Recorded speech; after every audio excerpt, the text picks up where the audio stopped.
Assalamualaikum warahmatullahi wabarakatuh. Perkenalkan, saya Muhammad Andria Rusidi dengan NIM G00231109 dari kelompok A10. Saya akan mempresentasikan laporan praktikum anatomi bagian kedua.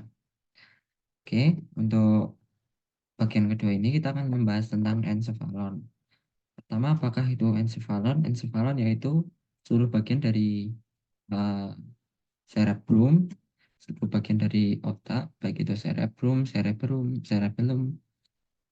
pons, dan juga medulla oblongata, dan juga midbrain. Oke, kita mulai dari uh, hemisfer cerebri.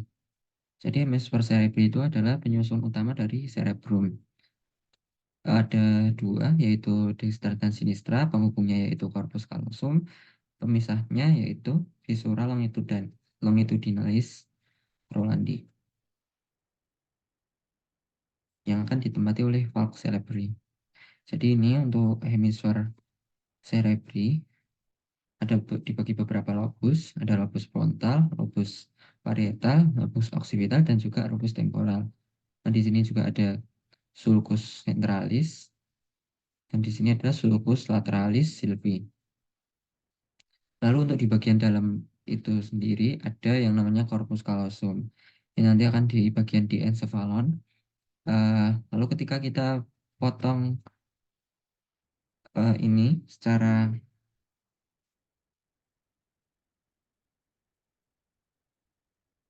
ketika kita memotong si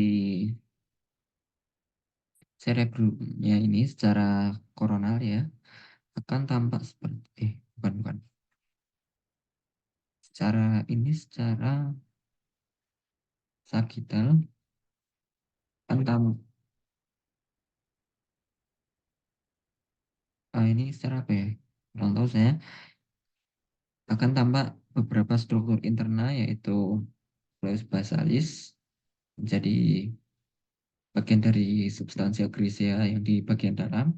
Jadi ini kan korteks yang disusun oleh substansia grisea, lalu ada substansia alba, lalu di dalamnya substansia grisea lagi dinamakan nucleus basalis atau ganglia basalis.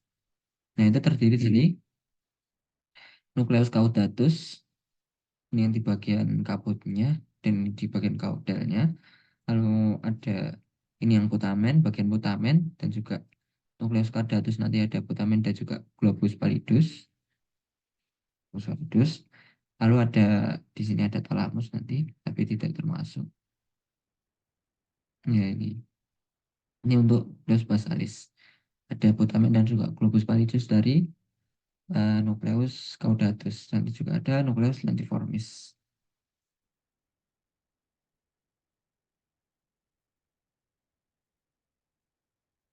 Tempat interna. Lanjut, ini untuk di bagian bawah akan tampak midbrain atau bagian otak tengah, brainstem atau batang otak termasuk dari midbrain. Dan di atas midbrain di antara kedua hemisfer itu ada di encephalon, struktur-struktur yang di antara hemisfer. Brainstem ini nanti sering disebut dengan pedunculus cerebri juga. Jadi di sini ada bentuknya seperti kepala Mickey Mouse. Ini ada dua bulat-bulat ini namanya tegmentum. Dan di bawah tegmentum itu ada nukleus yang berwarna merah karena kandungan zat besi yang tinggi, yang namanya nukleus rubrum. Lalu ada substansia yang terlihat, area yang terlihat agak gelap yang eh, mengandung banyak granula melanin, yaitu substansia grisea, substansia nigra.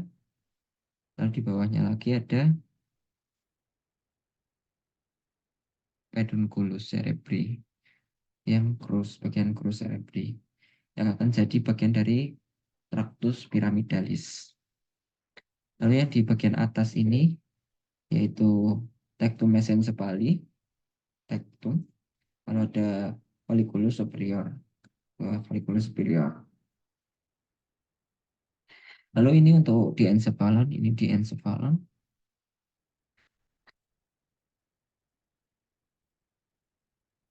untuk mesencephalan atau midbrain tadi.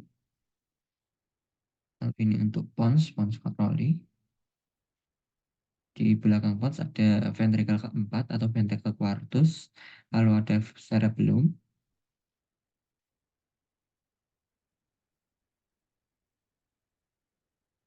Ini pons, nah, di bawahnya lagi ada medulla oblongata. Nah, di pons tadi seperti tadi ada mesencephalan bagiannya tadi tekton. Nah, di pons ini nanti akan banyak keluar serabut-serabut dari nukleusnya nervus cranialis. Kalau medulla oblongata nanti akan memanjang menjadi medulla spinalis. Ini untuk cerebellum atau otak kecil bahasa awamnya. Lalu kita akan lanjut ke medulla spinalis.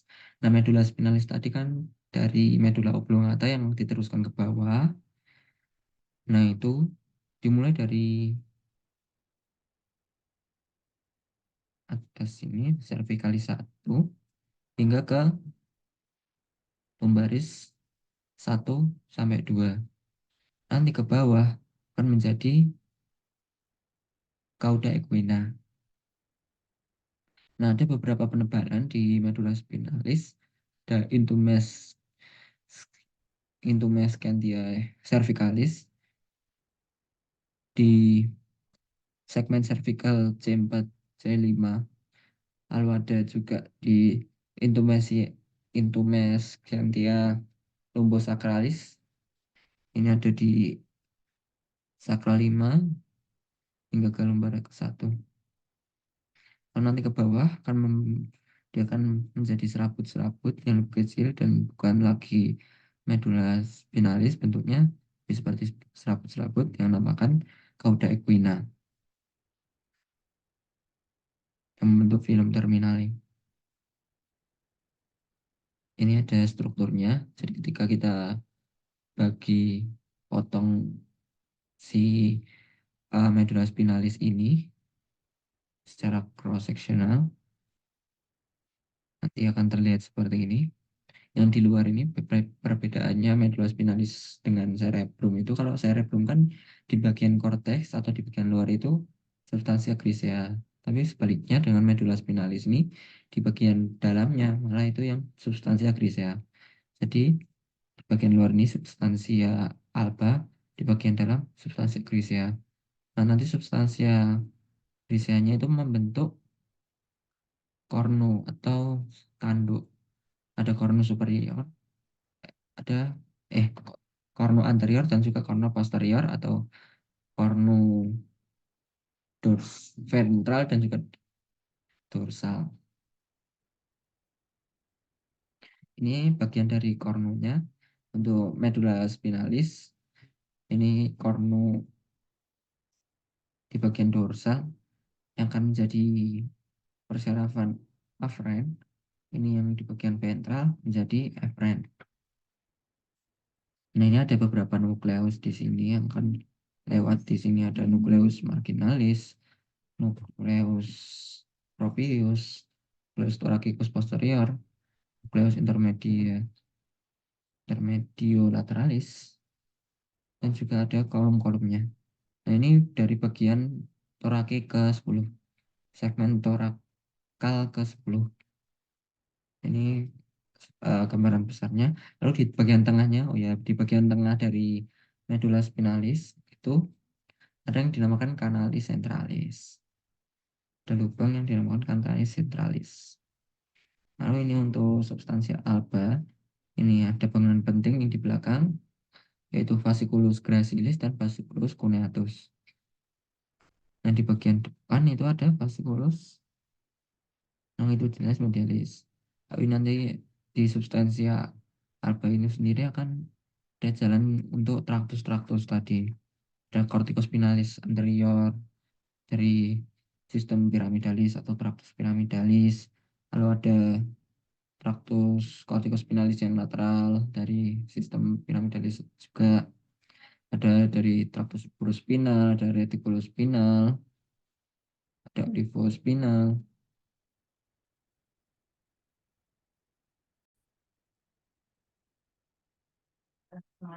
Lalu di sini juga ada traktus spinothalamikus, ada traktus spinocerebellaris, ada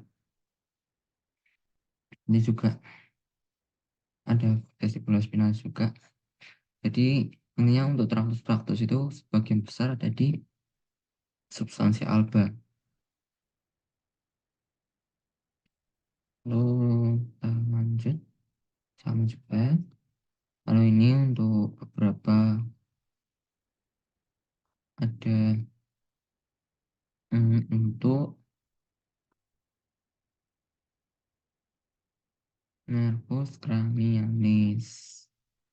Jadi ada 12 nervus cranialis, ada olfaktorius, nervus pertama, opticus, nervus kedua, oculomotor, nervus ketiga, trochlear, keempat, minus kelima, terus keenam itu dusen, lalu ke 7 facialis, ke 8 intermedius, ke oh ketujuh itu nervus facialis. Mungkin ini ada perbedaan penamaan juga facialis, tapi yang untuk di bagian rongga mulut itu dinamakan intermedius. Lalu ke-8 vestibulocochlear, 9 glossopharyngeal, 10 vagus, 11 aksesorius, dan 12 hipoglossus. Nah, semua itu memiliki modalitas yang berbeda-beda. Nah, ini untuk tempat keluarnya itu sendiri. Nah, nervus cranialis untuk semuanya itu keluar dari di bagian ini, pons dan sekitarnya. Kecuali dua ini, nervus pertama dan kedua. Kemudian nervus pertama ini keluarnya dari cortex olfactorius, dari medialis et lateralis, trigonum olfactoria yang nanti akan menjadi bulbus olfactorius.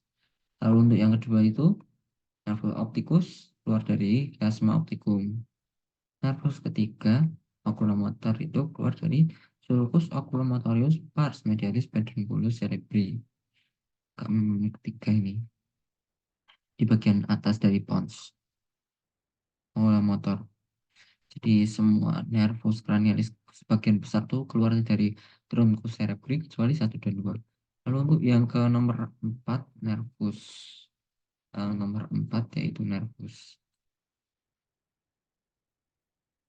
trochlear, yaitu keluar dari caudal colliculus inferior nomor 4. Ini caudal dari colliculus inferior. Nah, ini dia itu berbeda sendiri. Jadi keluarnya itu dari belakang, dari dorsal. Semuanya itu keluarnya dari ventral kecuali yang nomor 4 ini dari dorsal. Namanya caudal colliculus superior, inferior. Caudal colliculus inferior di dorsal dari uh, truncus cerebri. Lalu untuk nomor 5 nervus trigeminus, keluarnya dari Marco lateralis pons Waroli. Terlihat besar ya ini, Marco lateralis. Yang paling terlihat besar itu dan mudah, yaitu si tempat keluarnya dari trigeminus. Lalu nomor 6 nervus abducens ini keluarnya dari sulcus bulbopontinus, mendekati dari midline, dari ini sulcus basilaris pontis abducens. Lalu ada nervus ketujuh yaitu nervus facialis, itu keluarnya dari angulus pontocerebralis. Angulus dari pontocerebralis di archnya atau lekukannya.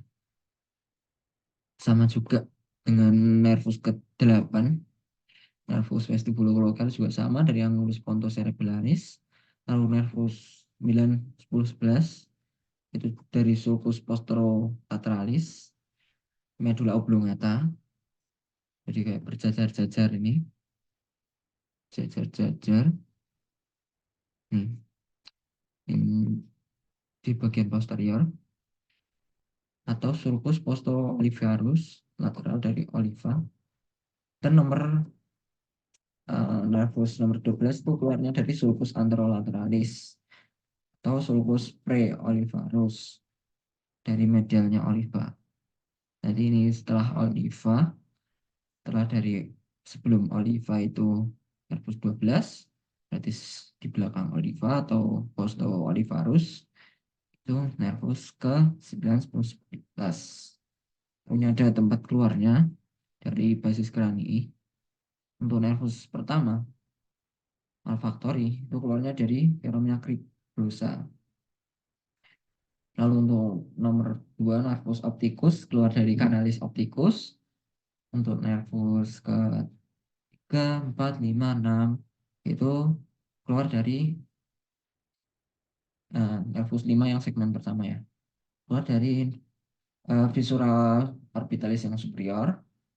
Lalu nervus kelima segmen kedua keluar dari foramina rotundum. Lalu nervus kelima yang segmen ketiga keluarnya ke nanti ke foramen ovale. Lalu untuk nervus ke 7 dan juga 8 itu akan keluar dari lubang di basis kranii dari meatus austicus interna. Untuk nervus 9, 10, dan 11 akan keluar lewat foramen jugularis. Sementara untuk yang nervus ke-12 sesuai dengan namanya, nervus hipoglosal akan keluar dari kanalis hipoglosalis. Lalu kita lanjut ke eh, vaskularisasi dari otak, vaskularisasi dari cerebrum. Nah, di basis krani terdapat kumpulan struktur yang fungsinya untuk menvaskularisasi kumpulan dari arteri yang dia itu membentuk sebuah seperti sirkuit atau seperti lingkaran dinamakan circulus arteriosus Willisi. Nah, circulus arteriosus Willisi ini terletak di bawah dari cerebrum di basis krani ini yang nantinya akan memvaskularisasi bagian-bagian dari cerebrum. Nah, ini secara garis besar kita akan melihat dari mana asal dari sirkulusnya ini. Ini kan sirkulusnya. Yang pertama dari ini, internal carotid artery atau arteri carotis interna. Kalau yang ini dari arteri vertebralis. Jadi kedua sumber ini dari carotis interna dan juga arteri vertebralis. Nah, kita akan menuju ke skema. Nah, dari arteri vertebralis dia akan menggabung dua arteri vertebralis menjadi satu, menjadi arteri basilaris yang akan melewati pons nanti membentuk sulcus basilaris pontis. Lalu ini ada arteri kecil di belakang, ada anterior inferior cerebellar yang akan inervasi cerebellum. Lalu ini superior cerebellar yang akan menginervasi cerebellum juga.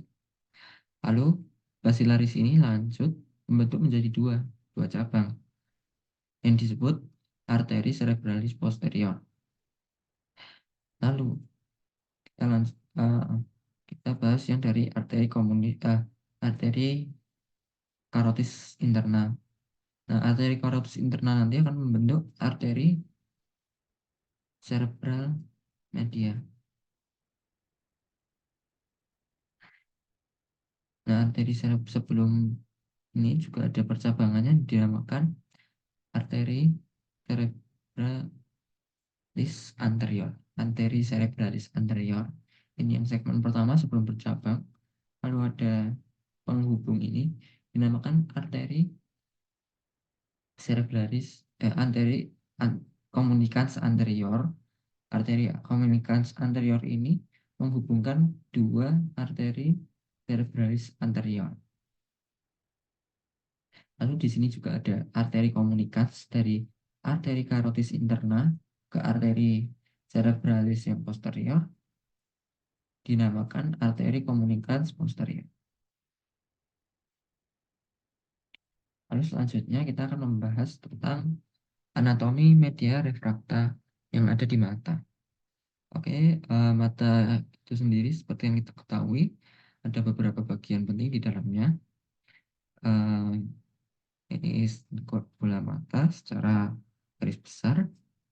Nah, ada beberapa bagian dari media refrakta yang paling utama. Untuk media refrakta sendiri, bagian-bagian yang utama yaitu pertama kornea, lalu ada aqueous humor. Lalu setelah aqueous humor, ada yang dinamakan lensa. Setelah lensa, di sini bagian dalam pengisi dari bola mata itu sendiri yang paling besar yaitu vitreous humor yang akan mengisi vitreous corpus vitreous. Lalu di bagian ini akan ada retina. Di sekeliling ini akan ada retina. Nah, retina itu sendiri nanti dia itu paling kuat penglihatannya atau intensitas penglihatan paling tinggi ada di makula lutea fovea centralis di sini. Sementara untuk bintik buta atau di mana retina itu tidak bisa menangkap penglihatan ataupun cahaya ada di diskus opticus. Ini untuk hmm, anatomi media refrakta. Lalu lensa ini nanti akan dijerat ini seperti akan ditali-tali ini oleh processus ciliaris dari musculus ciliaris. Lalu di sini ada iris yang biasanya berwarna anu, ini kan kornea lapisan yang di bagian sini. Lalu yang di bagian ini ada yang namanya sklera. Sekeliling ini dilapisi oleh sklera yang di selain retina. Ya mungkin kita lanjut untuk prosesnya.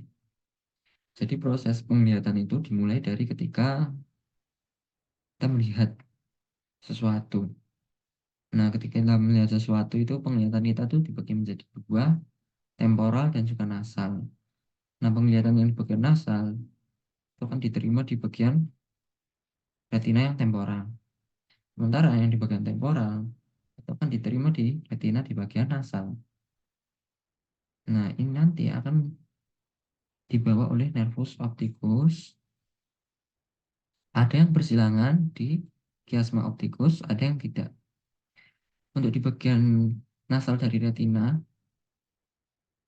di bagian temporal dari retina yang mempresentasikan penglihatan nasal untuk di bagian sini, di bagian kiri itu tidak akan menghilang atau yang disebut em, ini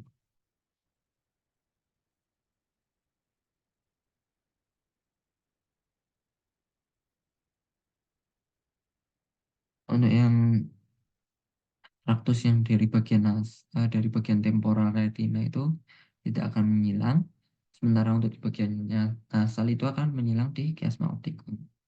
Lalu setelah dari chiasma opticum akan dibawa oleh tractus opticus menuju ke eh, genikulat nukleus geniculatum lateralis di bagian midbrain.